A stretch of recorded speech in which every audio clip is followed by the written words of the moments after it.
नमस्कार, मी चंद्रकांत कांबळे. आज आपल्यासमोर संवाद साधण्याचा विषय असा की पुणे शहरामध्ये मोठ्या प्रमाणामध्ये रिक्षा चालकाकडून जादा भाडे आकारली जात आहेत. मीटरप्रमाणे भाडे न घेता मनमानी पद्धतीने भाडे आकारले जात आहे.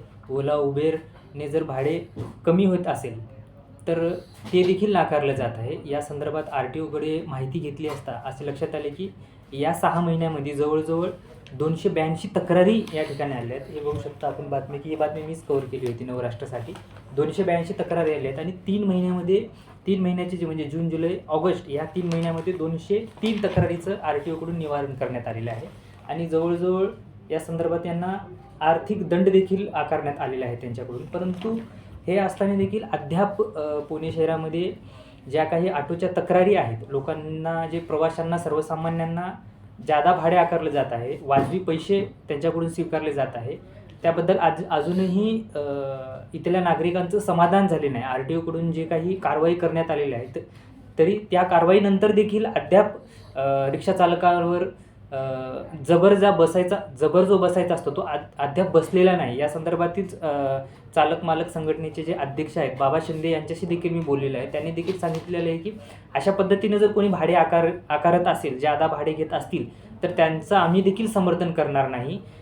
त्यांनी देखील सांगितलेलं आहे. मी संबंधित RTO अधिकारी यांना देखील या संदर्भातील बोललेलं आहे. ते सांगितले की अशा पद्धतीनं जर कोणी जादा भाडे घेत असेल तर त्याच्यावर नियमानुसार दंडात्मक कारवाई करण्यात येत आहे.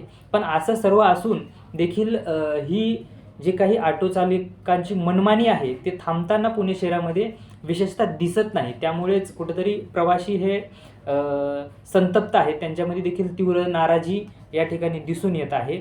कारवाईत 6 महिन्यामधील 3 महिन्यामध्ये जे काही कारवाई करण्यात आली आहे, 3 महिन्यामध्येच 3 महिन्याचे जे काही केसेस आहेत त्या संदर्भातच कारवाई करण्यात आलेली आहे. अद्यापही 3 महिने जे म्हणजे जून, जुलै, ऑगस्ट ह्या 3 महिन्याची कारवाई करण्यात आली आहे. ऑगस्ट, सप्टेंबर, ऑक्टोबर म्हणजे ह्या 3 महिन्याचे केसेस पेंडिंग आहेत. त्यावर RTOच्या अधिकाऱ्यांशी या संदर्भात विचारले असता त्यांनी सांगितले की यावर प्रक्रिया चालू आहे. त्यामुळे कुठंतरी RTOने यावर कडक ॲक्शन घेऊन या संदर्भात कडक पावले उचलण्याची गरज आहे.